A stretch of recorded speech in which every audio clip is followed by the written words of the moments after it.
میرے بھائی اور بزرگوں، دنیا میں بہت سارے انسان آئے ہیں، لیکن ان میں خوش نصیب وہ ہیں جنہوں نے اپنے دنیا میں آنے کا مقصد سمجھ لیا۔ اور دنیا میں جو پہلے انسان تھے آدم علیہ السلام، جب وہ جنت سے اتارے گئے، دنیا پہ آ گئے، تو اللہ تعالیٰ نے کہا فَإِمَّا يَأْتِيَنَّكُم مِّنِّي هُدًى فَمَن تَبِعَ هُدَايَ فَلَا خَوْفٌ عَلَيْهِمْ وَلَا هُمْ يَحْزَنُونَ،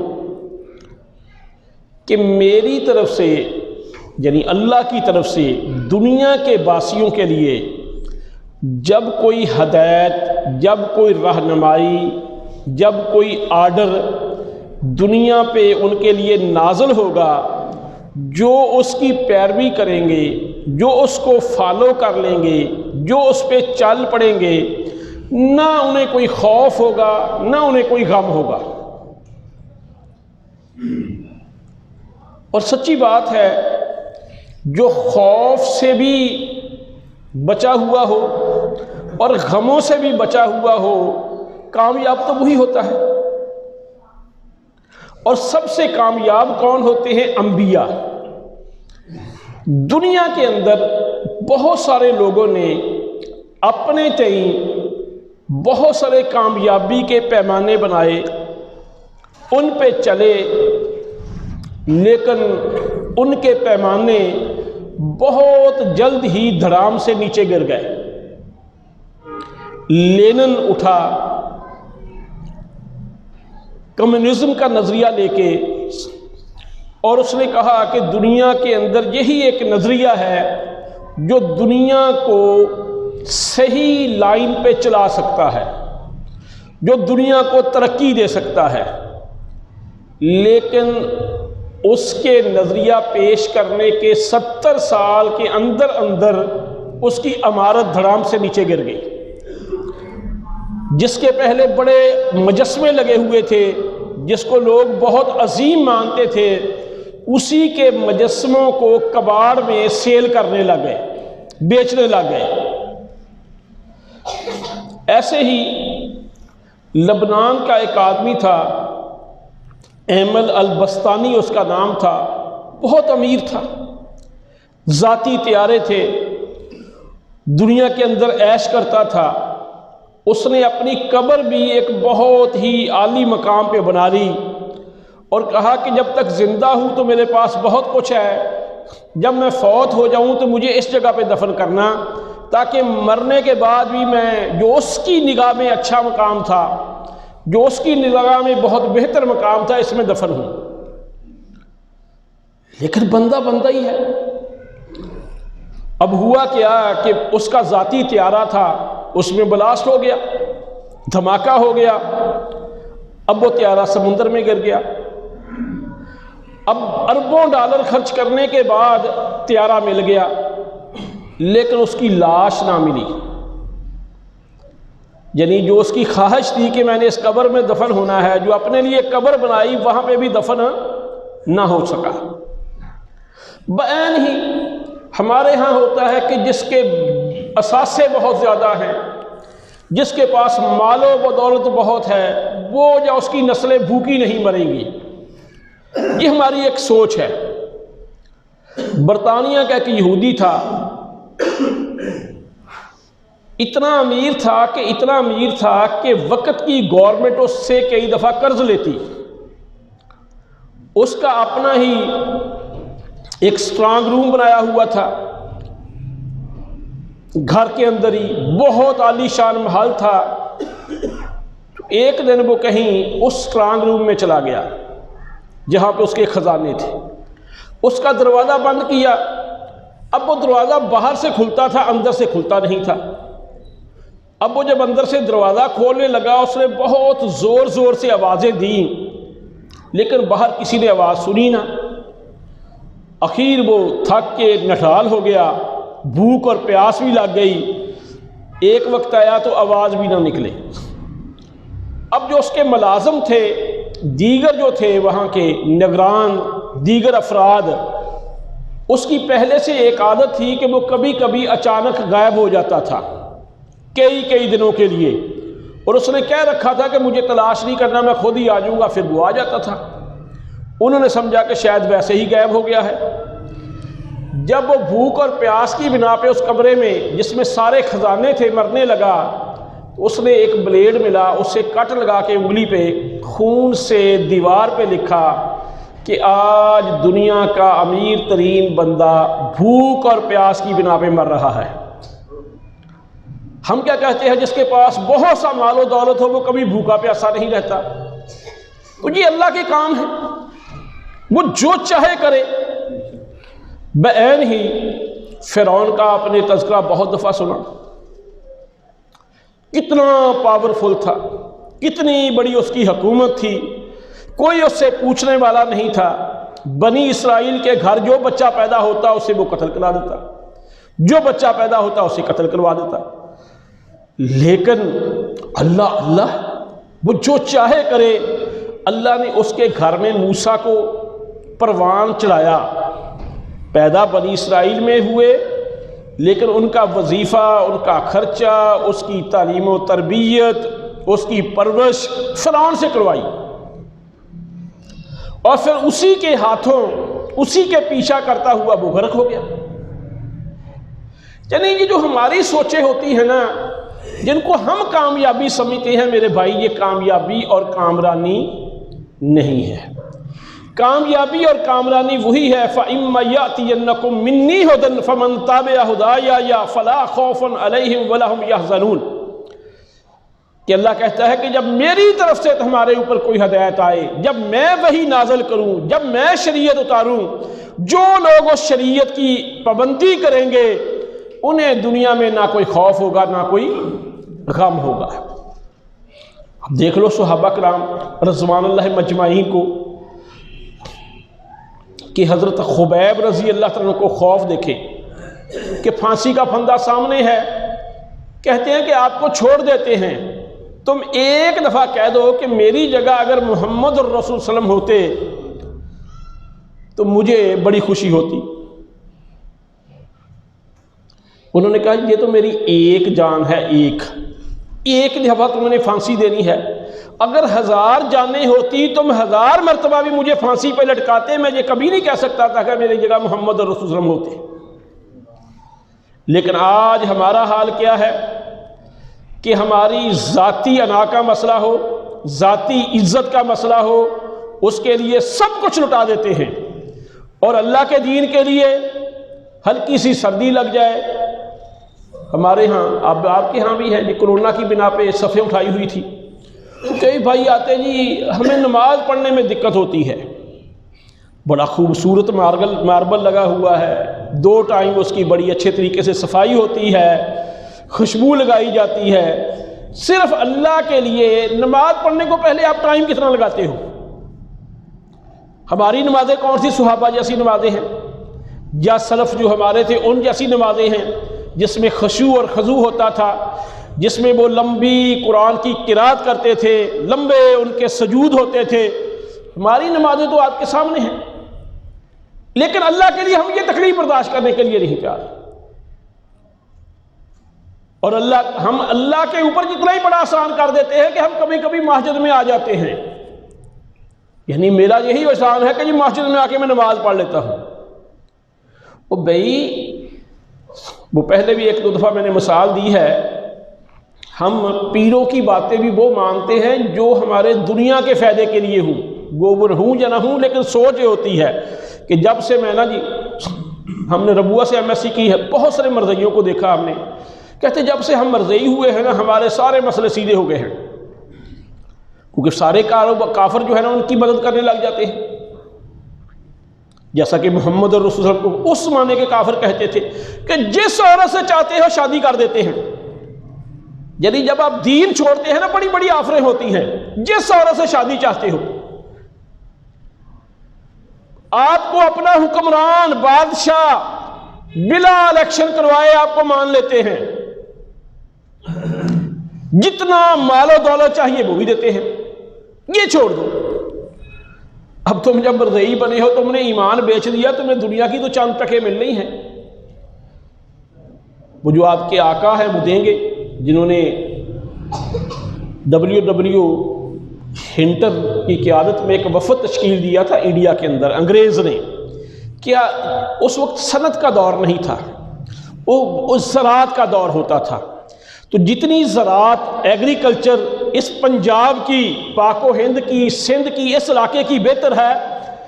یہ باقی کہیں آپ گئے ہیں، سعودیہ میں بھی گئے ہیں، جاپان میں جا کے دیکھ لیں، 15% علاقہ ہے صرف، باقی کچھ نہیں، سمندر ہی سمندر ہے۔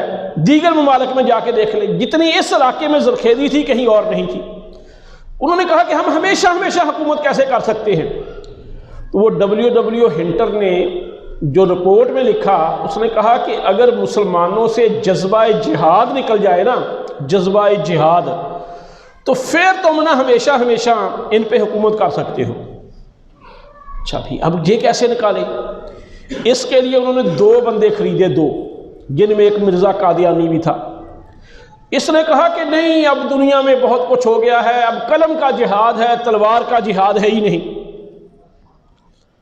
ان لوگوں نے کہا کہ نبی تو کو آنا نہیں، شریعت تو مکمل ہو گئی ہے، تو تم کیا جی؟ اس نے نبوت کا بھی اعلان کر دیا، نبی کوئی نہیں آنا۔ اس نے کہا جی عیسیٰ علیہ السلام نے دوبارہ آنا تھا، چل میں وہ کبھی وہ کہتا ہے میں عیسیٰ ہوں، کبھی کچھ کہتا ہے، کبھی کچھ کہتا ہے۔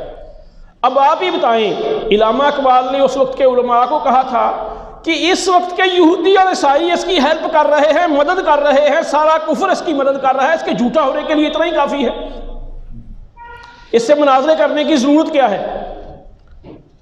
اور دوسروں نے کیا کہا کہ جتنے بھی مجاہد تھے، جہاد کرنے والے تھے، ان پہ وہابی کا کہہ کے فتویٰ لگا دیا۔ حالانکہ سید احمد شہید بریلوی، وہ گون کا یہ بریلی شہر تھا، اس سے لوگ اپنے آپ کو شہر کی نسبت سے بریلوی کہتے تھے۔ یہ نظریات بعد میں بنے ہیں، وہاں کے رہنے والے تھے۔ اور بھی بڑے لوگ تھے جنہوں نے انگریز کے خلاف جہاد کیا تھا، وہ لوگ تھے جنہوں نے کام کیا تھا، تو برکیف انہوں نے اس پہ کہہ دیا۔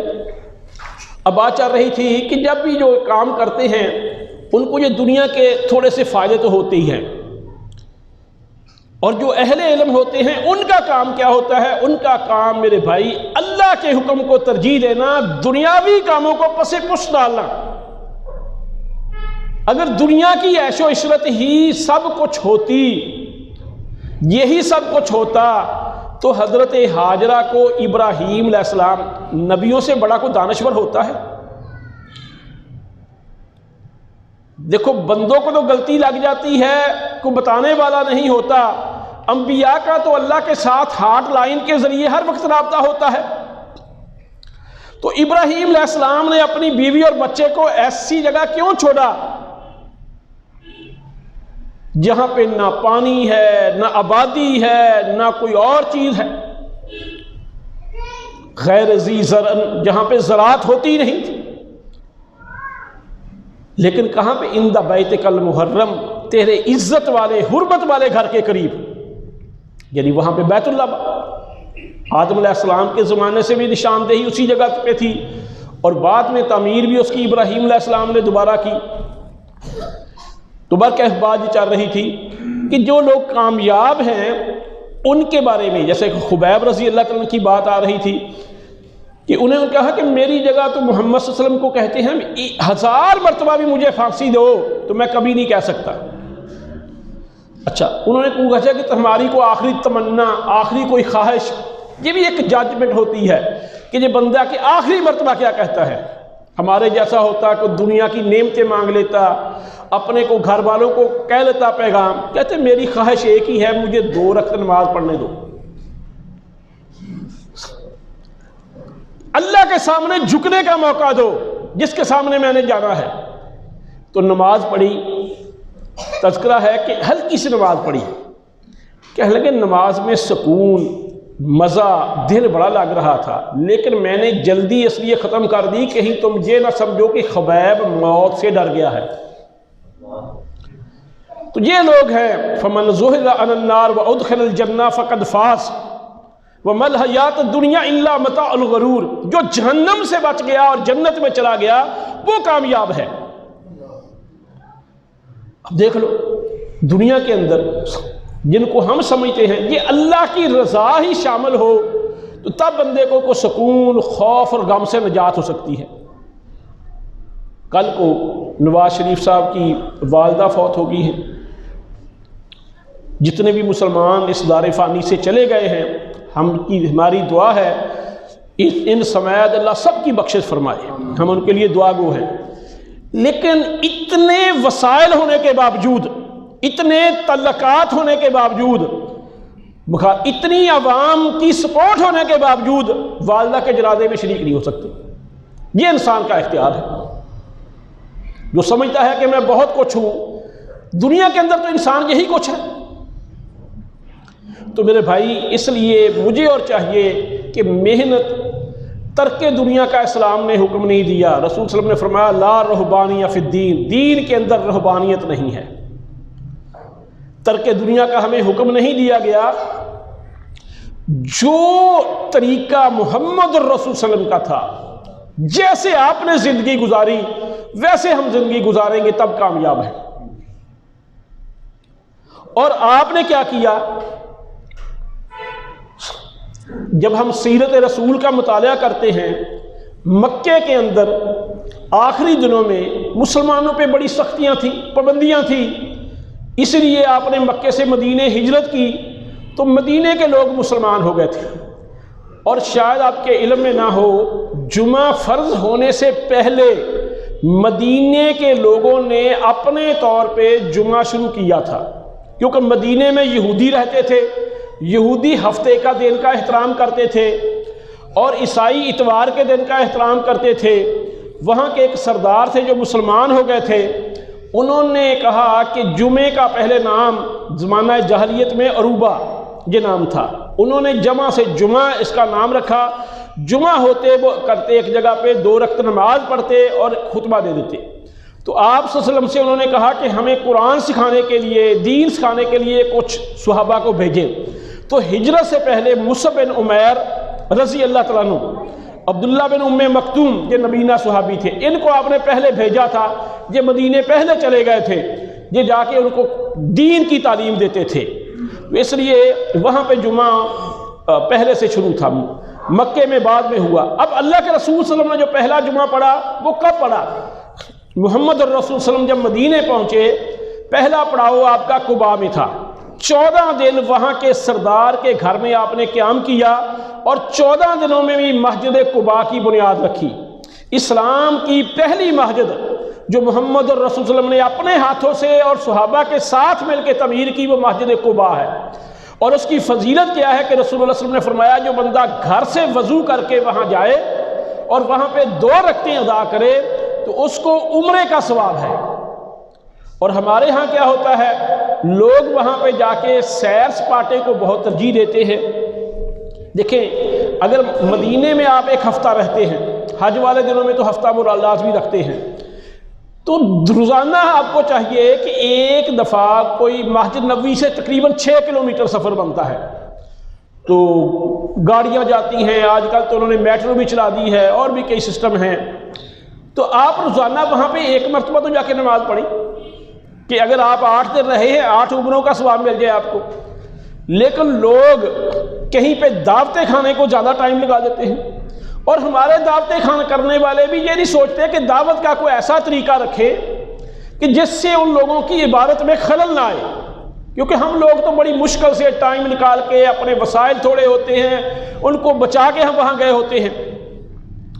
تو برکیف مسجد قباء کی آپ نے بنیاد رکھی، 14 دن کے بعد 14ویں دن وہاں سے آپ مدینے کو چلے، جمعے کا دن تھا، راستے میں مسجد قباء اور مسجد نبوی کے درمیان ایک جگہ پہ جمعے کا ٹائم ہو گیا، آپ نے وہاں پہ نماز جمعہ پڑھائی، اور اسی دن سے اس مسجد کا نام مسجد جمعہ ہے۔ مدینے کے اندر یہ مسجد ہے قباء اور مسجد نبوی کے درمیان۔ تو آپ نے پہلا جمعہ وہاں پہ پڑھایا تھا، وہیں پہ پہلا جمعہ آپ نے پڑھا تھا، لیکن مدینے کے لوگوں نے اس سے پہلے شروع کر دیا تھا۔ اس کے بعد جب آپ کی اونٹنی مدینے میں داخل ہوئی تو ہر صحابی، ہر مدینے کا رہائشی اونٹنی کی مہار پکڑتا اور کہتا اللہ کے رسول ہم پناہ بھی دیتے ہیں اور آپ کی حفاظت کے لیے ہمارے نوجوان بھی حاضر ہیں، یعنی خطرہ نہیں ہوگا، آپ ہمارے پاس ٹھہریں، آپ ہمارے پاس ٹھہریں۔ لیکن نبی مکرم صلی اللہ علیہ وسلم فرماتے کہ یہ اونٹنی اللہ کی طرف سے معمور ہے، جہاں یہ بیٹھے گی وہی میرا ٹھکانہ ہے۔ اور بلکہ جب اب قباء سے مدینے کو چلے تو بنو نجار کے قبیلے کے نوجوان ان لوگوں نے تلواریں بھی اپنے گلوں میں ڈالی، دائیں بائیں نبی مکرم صلی اللہ علیہ وسلم کے ساتھ مدینہ قباء سے مدینے تک آئے آپ کی حفاظت کرتے ہوئے۔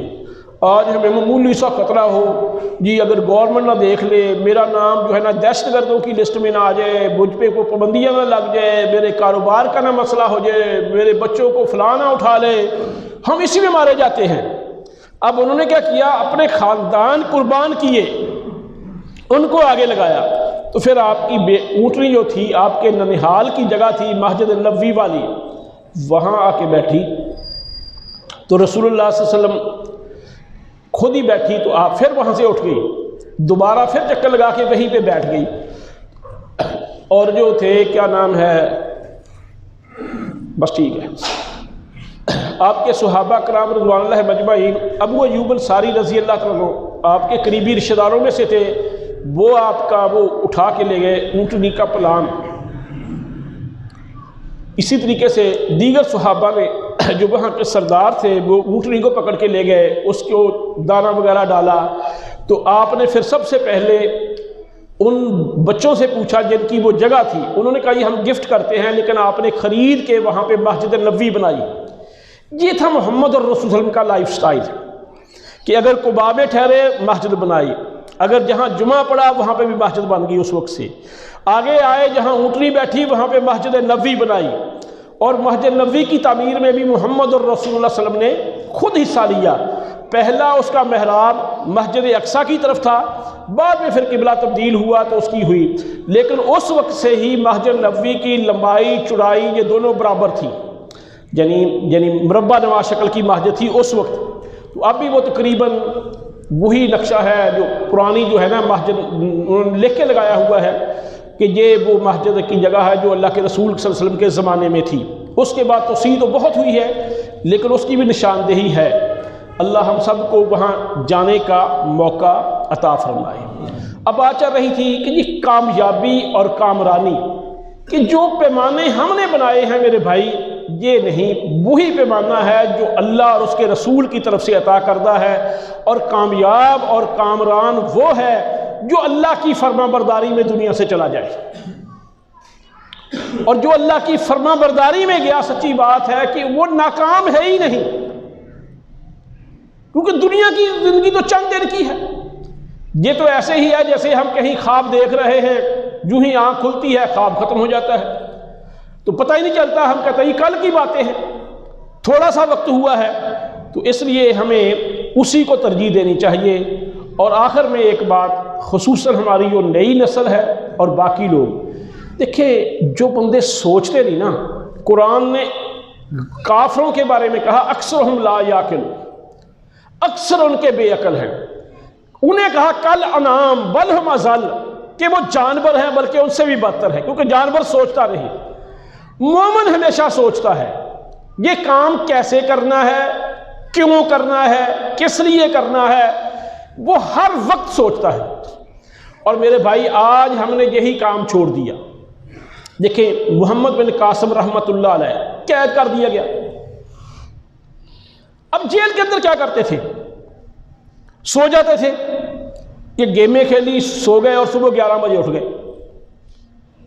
انہوں نے منجنیق جو اس زمانے کی توپ تھی اس کا ایک ماڈرن سکیچ تیار کیا،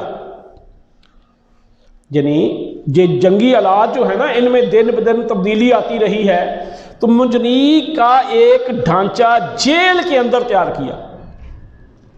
اچھا اب احمد بن حنبل رحمۃ اللہ علیہ کہاں رہے ہیں، جیل کے اندر اکثر زندگی کا حصہ گزارا، مسند احمد وہ کتاب کس نے لکھ دی ہے جس کے بارے میں وہ خود کہتے تھے کہ اگر اس میں کوئی حدیث نہیں ہے شاید وہ حدیث ہی نہیں ہے؟ اتنی جامع کتاب ہے، اتنی بڑی کتاب ہے، کیا وہ سونے سے لکھ دی انہوں نے؟ ابن تیمیہ رحمۃ اللہ علیہ، کاغذ کی سہولت نہیں تھی، جیل کی دیواروں پہ کوئلے سے لکھتے رہے، کوئلے سے، وہاں سے ان کی تحریریں اتاری گئی ہیں۔ اور آج ہمارے اکثر لوگ کہتے ہیں کہ 500 کتابوں کے مصنف تھے۔ تو میرے بھائی، جو تعلیم و تربیت پہ، سوچ و بچار پہ، ریسرچ پہ انویسٹ نہیں کرتے، اپنے ٹائم کی، اپنی جوانی کی، اپنے مال کی، تو پھر میرے بھائی کبھی وہ کشکول لے کے کسی کے پاس جاتے ہیں، کبھی کسی کے پاس جاتے ہیں، کبھی کسی سے بھیک مانگتے ہیں، کبھی کسی سے بھیک مانگتے ہیں، ان کا حال یہی ہوتا ہے۔ اللہ ہمیں سمجھنے کی توفیق عطا فرمائے۔ وما علینا الا البلاغ المبین۔